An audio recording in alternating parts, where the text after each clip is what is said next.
Le Seigneur soit avec vous. Évangile de Jésus-Christ selon saint Matthieu.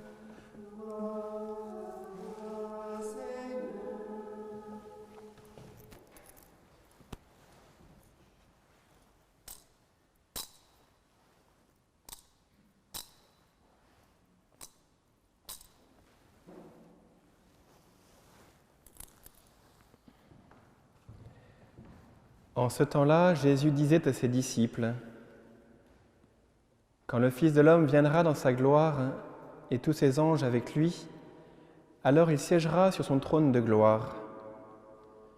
Toutes les nations seront rassemblées devant lui, il séparera les hommes les uns des autres, comme le berger sépare les brebis des boucs.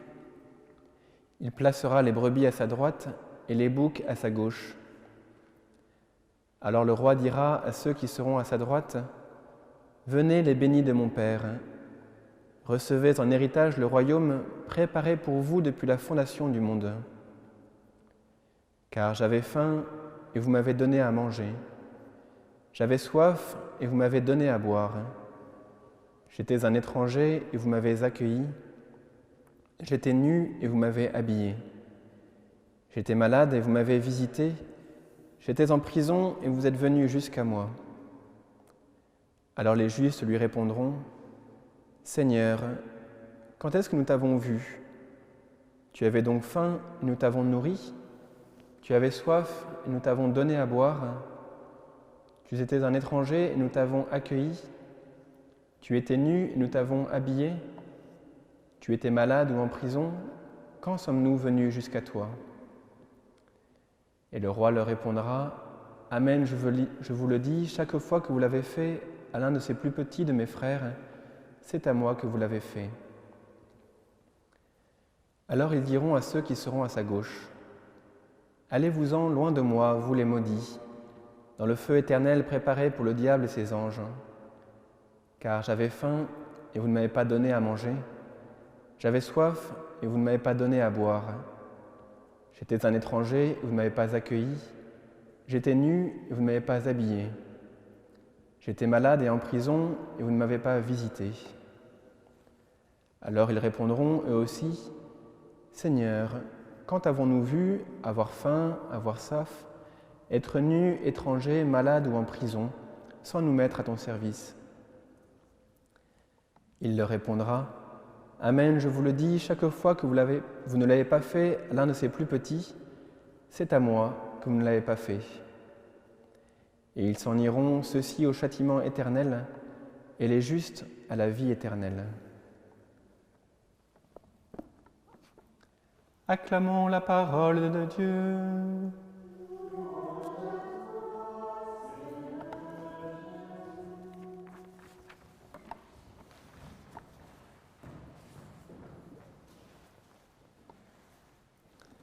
Chers frères et sœurs, ce passage d'évangile, bien connu, a quand même suscité des interrogations. Pourquoi parler de brebis et de boucs pour fêter le Christ roi ? Pourquoi associer même plus directement l'image du berger à celle du roi ? On se voit mal dire des figures de rois que l'on connaît qu'ils ressemblent à un berger. Si je prends une figure royale proche, je pense à la reine d'Angleterre, pardon les parents de Kit, on aura du mal à dire de la reine d'Angleterre qu'elle est une vraie bergère, une belle bergère, ça ne va pas vraiment ensemble. Et inversement aussi, on aura du mal à dire à un simple berger qu'il ressemble à un roi ou qu'il fait figure de roi. Pourquoi ces deux figures sont-elles mises ensemble pour parler du Christ roi ? À travers cet évangile, Jésus nous montre un sens de la royauté qui est bien différent de notre conception habituelle. D'ailleurs, les Juifs du temps de Jésus se sont révoltés contre la royauté de Jésus. Il est normal que nous aussi nous soyons interpellés par cette royauté différente de la royauté à laquelle nous sommes habitués. Régner au sens de Dieu, c'est effectivement régner comme un berger prend soin de son troupeau. Quand j'étais petit, moi maintenant, mais j'ai des souvenirs de bergers, de bergères qui emmenaient leurs troupeaux dans la montagne et qui passaient tout l'été, ou voire même plus, à conduire leurs troupeaux, à vivre avec eux, à veiller sur eux, à les conduire, voilà, pendant tout l'été, le berger, le bergère, avec son troupeau. Il faut dire soignant son troupeau et aussi même servant le troupeau. Et la clé de compréhension de la royauté, elle est là.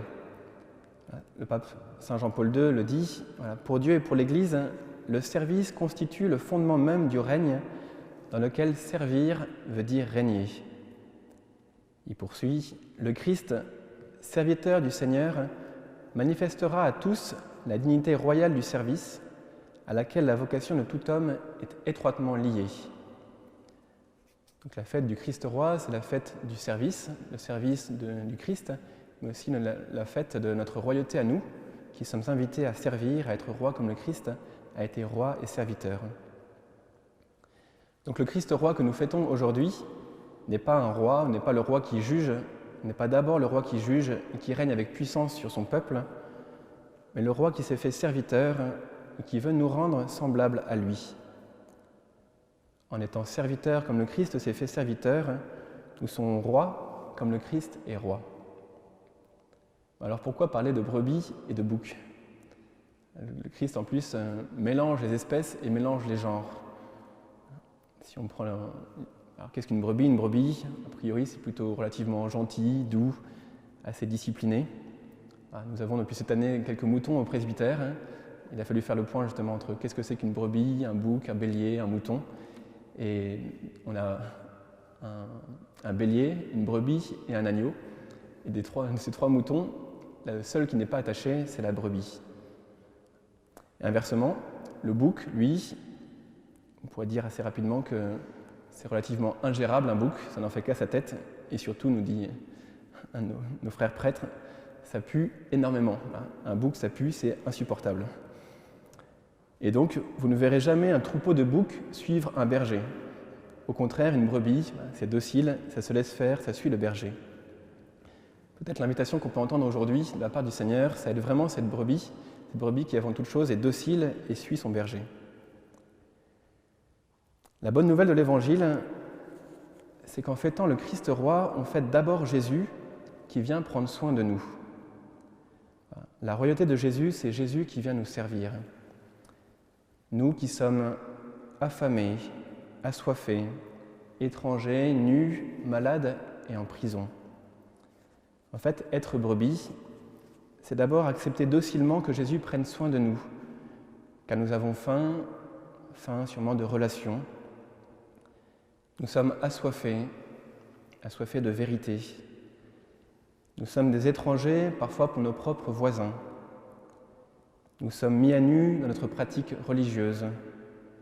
Nous sommes traversés par la maladie qui traverse nos proches, nous-mêmes, notre pays. Nous sommes prisonniers par l'incertitude, nous sommes prisonniers par la peur, nous sommes prisonniers par la solitude, nous sommes prisonniers par le doute. Laissons Jésus nous rejoindre. Il est venu pour cela. Le Fils de l'homme n'est pas venu pour être servi, mais pour servir et donner sa vie. Dans cette fête du Christ roi, laissons Jésus être roi à sa manière. Le serviteur souffrant qui vient prendre soin de nous et porter avec nous nos souffrances. Puis, d'abord en étant servis par notre roi, nous sommes dans un second temps invités et conduits à servir à notre tour. Cette sollicitude de Jésus pour nous, il veut la partager avec nous, avec chacun de nous. Il veut que son service devienne notre service. Et là, c'est une surprise. Non seulement notre roi est serviteur, mais plus encore, il s'identifie avec les plus pauvres de ses sujets. Il s'identifie avec les plus pauvres des personnes qu'il sert. Jésus est à la fois celui qui nous sert et en même temps, il est celui qui est servi. Je ne sais pas à quand remonte votre contact avec un pauvre, mais est-ce que quand vous prenez soin d'un pauvre, est-ce que vous seriez prêt à dire « je suis ce pauvre » ? Plutôt, en tout cas pour moi, j'ai plutôt tendance à me sécuriser par ma différence avec lui, par une vie plus ou moins supérieure. Pourtant, la royauté du Christ va jusqu'à être le pauvre que Jésus sert. Les pauvres sont nos maîtres, disait saint Vincent de Paul. En fait, ils nous révèlent notre pauvreté et donc qui nous sommes vraiment. En voyant le Christ dans un pauvre, nous sommes aussi invités à nous voir nous, avec nos pauvretés. Nous sommes un peu révélés aussi par le pauvre qui est avec nous Nous avons une forme de complément d'identité qui est donné par le pauvre que nous rencontrons. Alors, les besoins sont immenses aujourd'hui, des pauvres, il y en a beaucoup. Il y a de nombreuses détresses. Je pense particulièrement à ce deuxième temps de confinement, créé par cette crise sanitaire. On voit des personnes âgées qui sont en détresse parce que, comme tout le monde travaille, moins de gens peuvent s'occuper d'elles. On voit des jeunes qui sont en détresse parce qu'ils sont aussi reclus dans leur chambre d'étudiants et qui n'ont pas d'autre contact que par Zoom ou autres médias, donc ils ne voient plus personne. Alors, on a des familles qui sont en détresse avec tout ce qu'il y a à supporter aujourd'hui. On a la situation professionnelle, beaucoup de personnes sont au chômage, ont perdu leur travail. On a aussi l'Église qui est en détresse par tout ce qu'elle traverse en ce moment. Ouvrons nos cœurs, frères et sœurs, ouvrons nos yeux, ouvrons aussi notre temps pour prendre soin les uns des autres. C'est à cela que cette fête du Christ Roi nous appelle. Le Christ Roi est autant avec l'homme qui attend de lui sollicitude, service et amour, qu'avec celui qui apporte sollicitude, service et amour, et qu'avec celui qui reçoit de nous service, sollicitude et amour. Rendons grâce donc à Dieu pour sa présence qui est partout, à chaque lieu de service, à chaque manière de servir. Rendons grâce à Dieu pour sa présence, pour sa royauté, et vivons nous aussi avec lui. Amen.